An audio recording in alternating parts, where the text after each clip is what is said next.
Welcome to the Human Capital Innovations Podcast.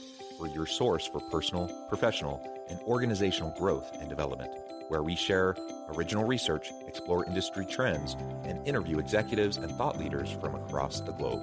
We hope you join us often for practitioner-oriented content around all things related to leadership, HR, talent management, organizational development, and change management. Maximize your personal and organizational potential with Human Capital Innovations Podcast.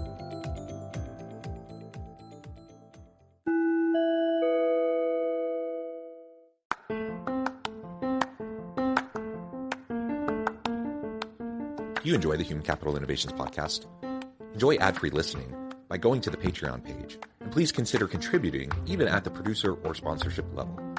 And please leave a review. Thank you for your support.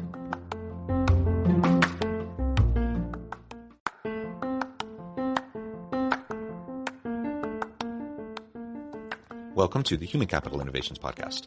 In this HCI Podcast episode, I talk with Jessica Baker about HR tech and upskilling, learning, and development prioritization in the workplace.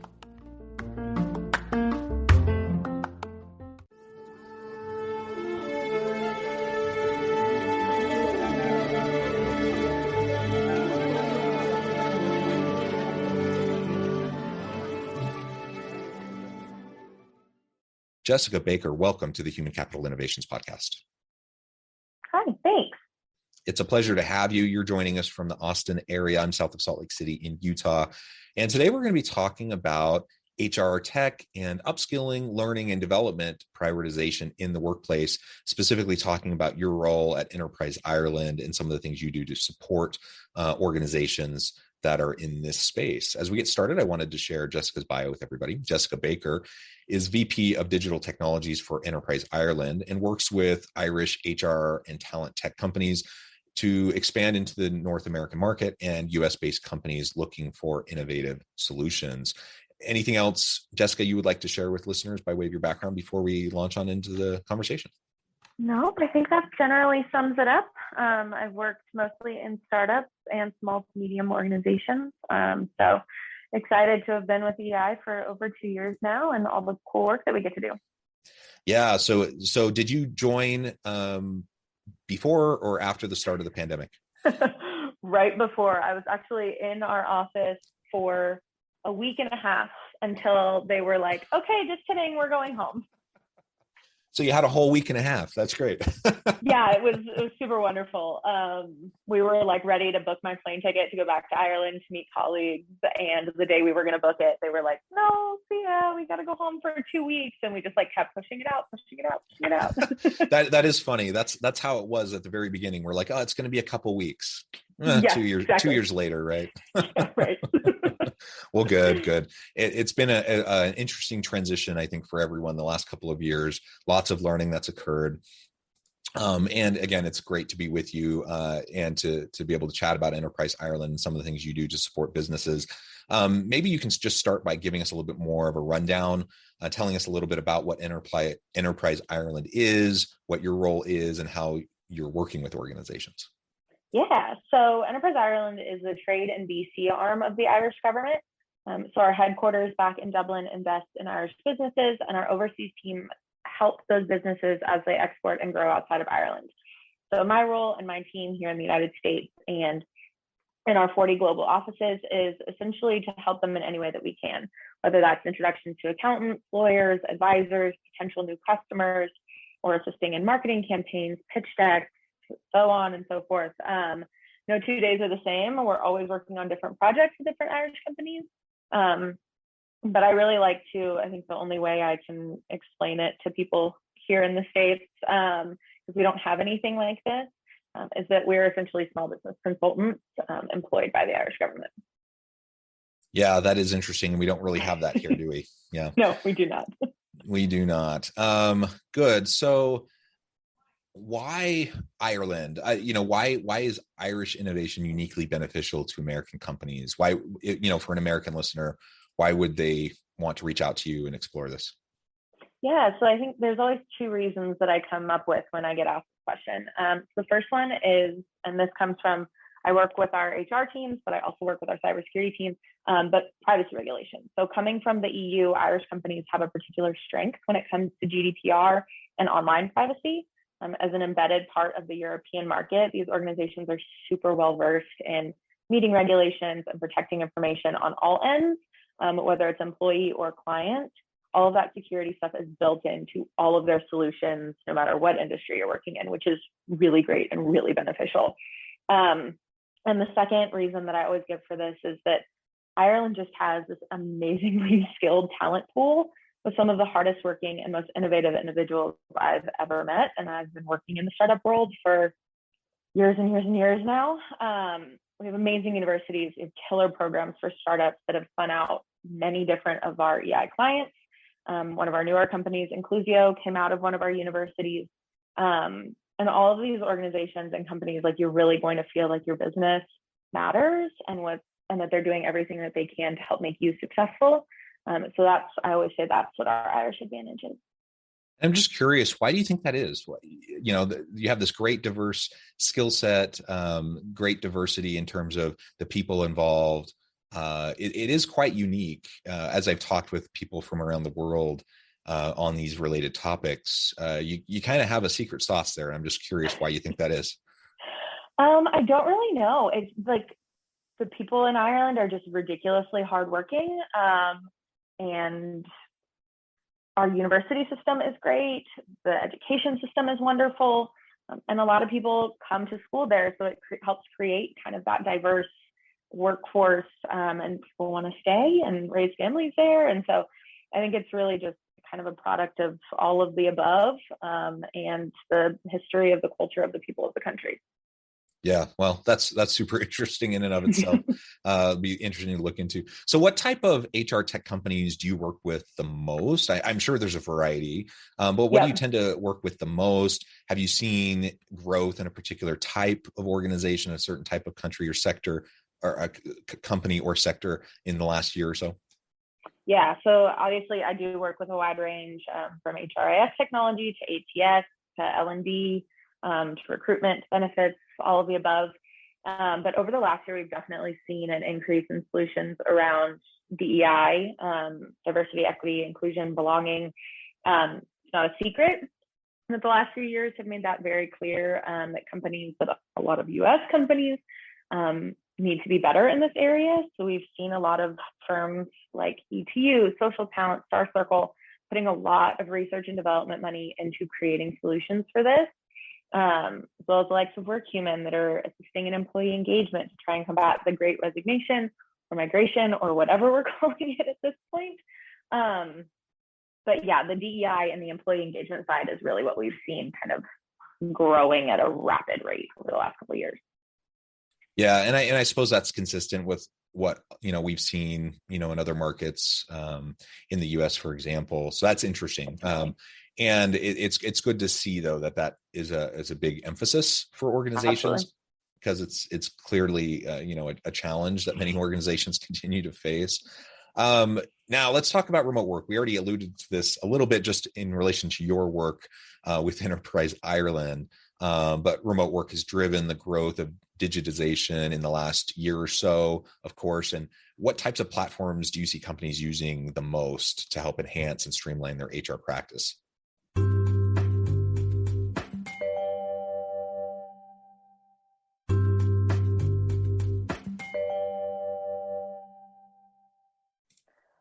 So I think a lot of it it's like overall. So we have a lot of companies that are working to help facilitate like hot desking and flexible working, and stuff like that. We have one company they're currently in the R&D phase for kind of figuring out the flexible working for shift workers and like factory workers and stuff like that, where it's not as easy to say like, oh, I don't feel great, I'm going to work from home today, or I need to run to the doctor, I'll be in for 3 hours, then I'll work the rest of the day from home. Like that kind of stuff.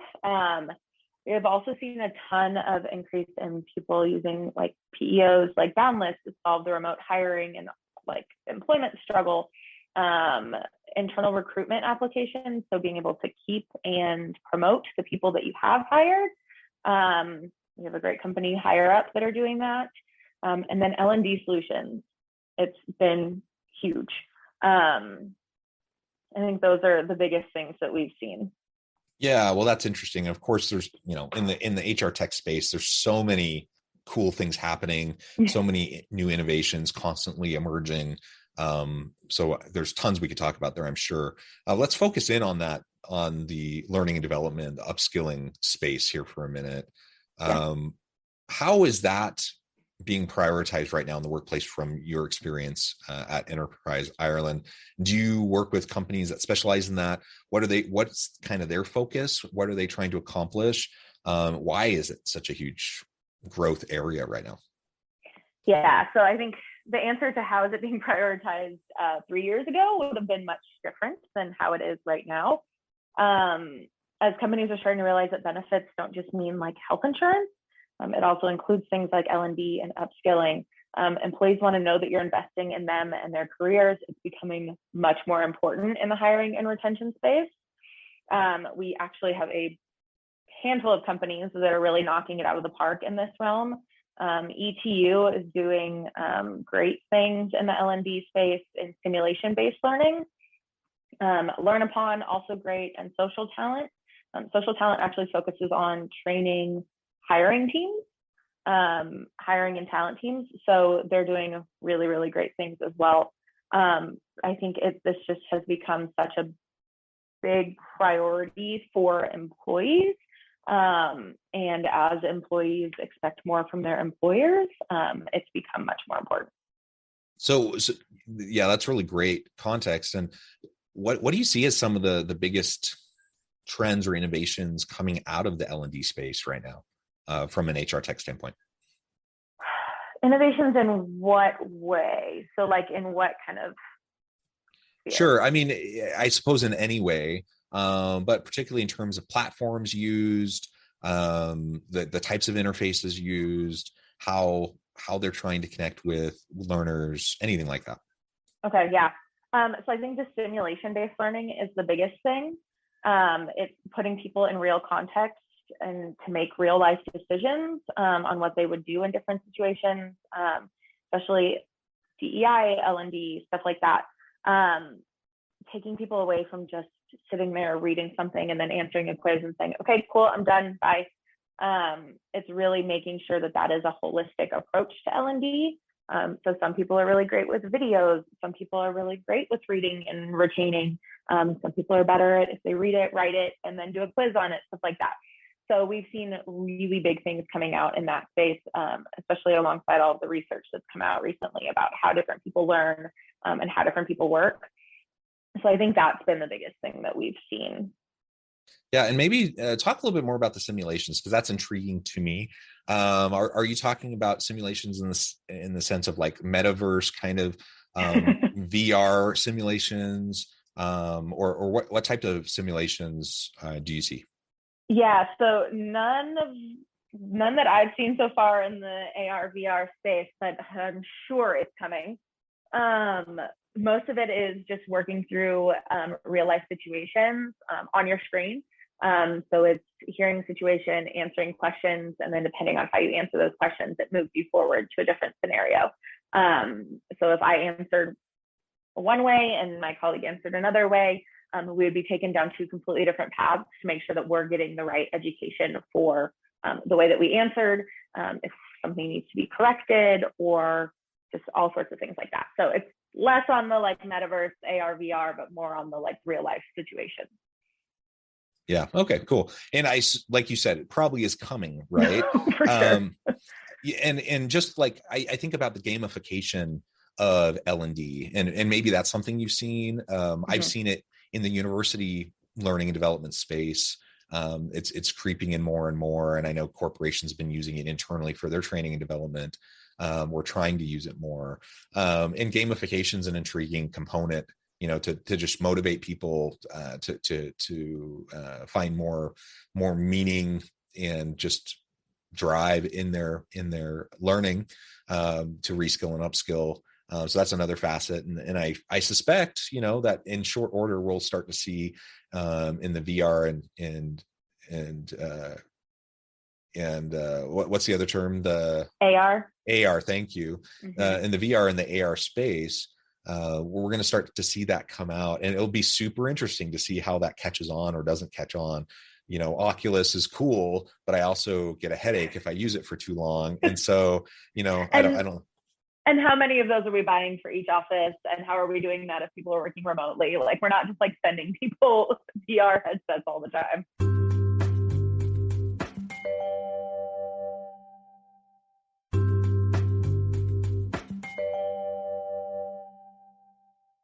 Right. Yeah, absolutely.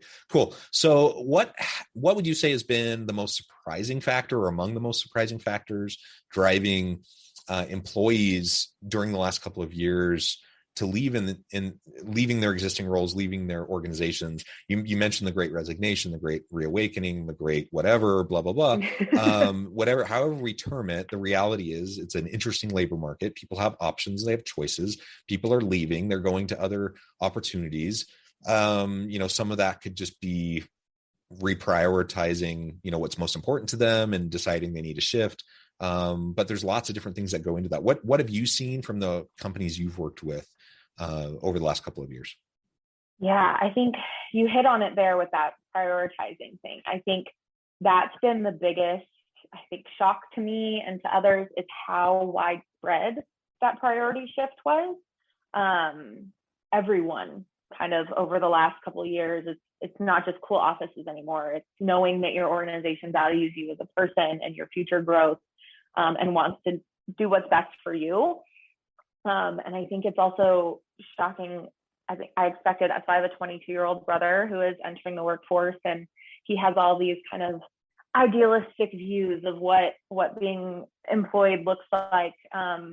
And when I first started talking to him about it, I was kind of like, okay, let's bring that down a notch. But being in this world and talking to people, like, he's not wrong. And everyone is starting to really have that idea and understand that our lives are not, we don't just work.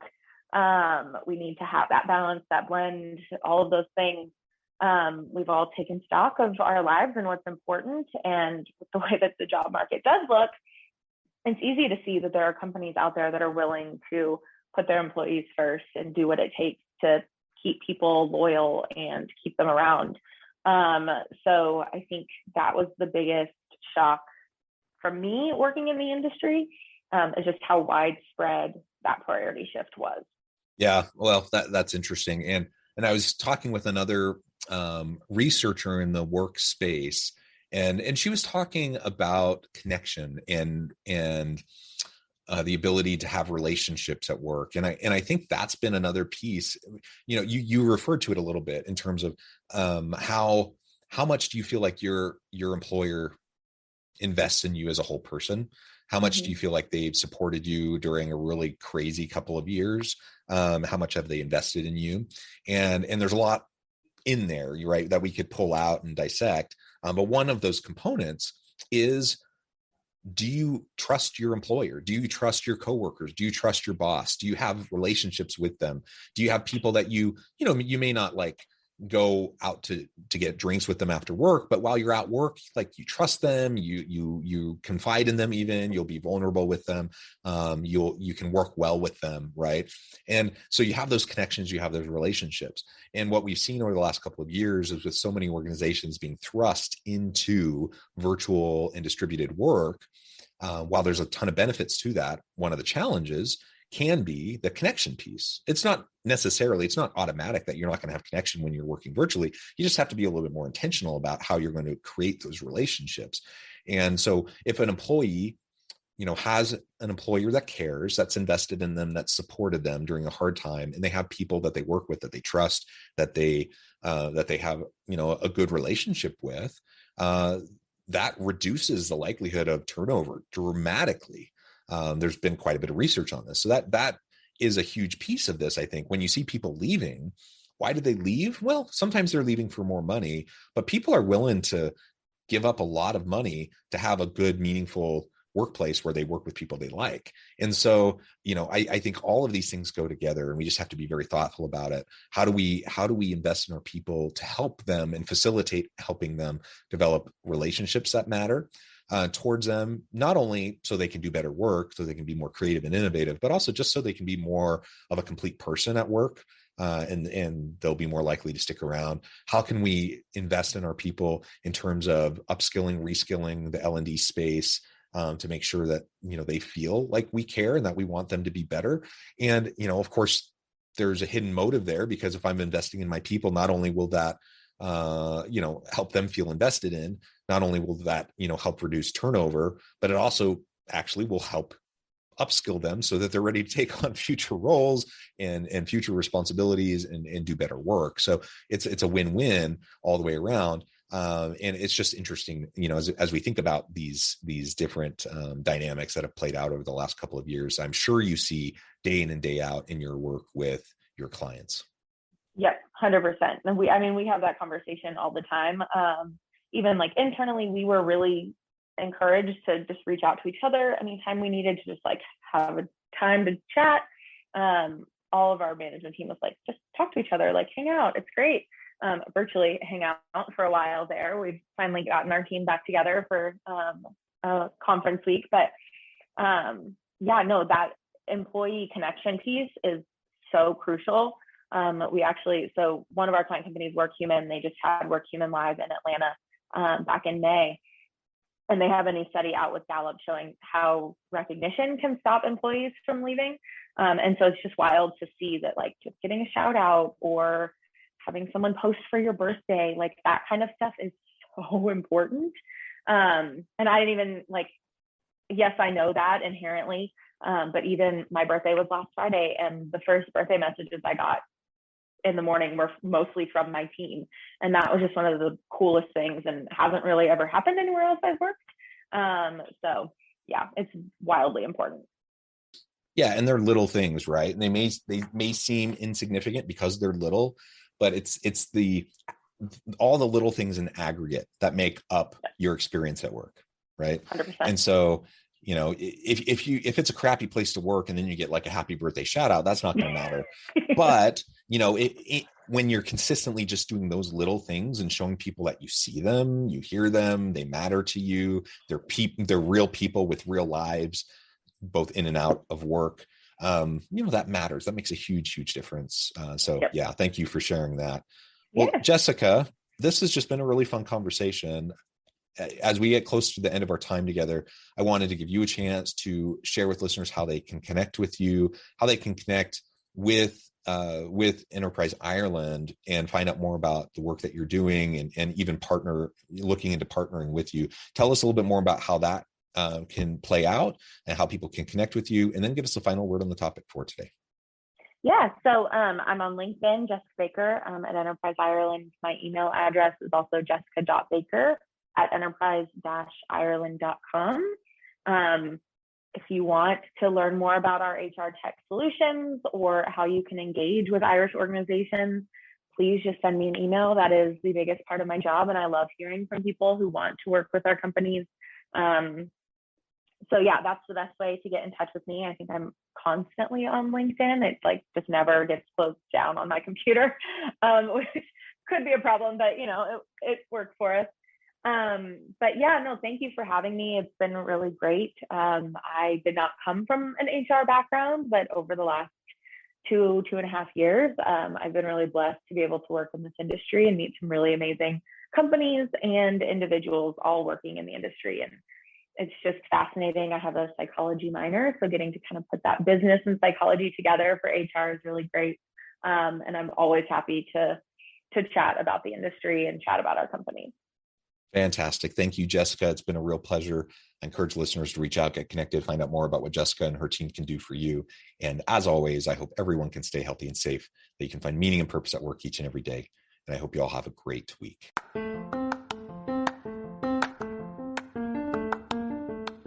Do you enjoy the Human Capital Innovations podcast? Enjoy ad-free listening by going to the Patreon page. And please consider contributing even at the producer or sponsorship level. And please leave a review. Thank you for your support.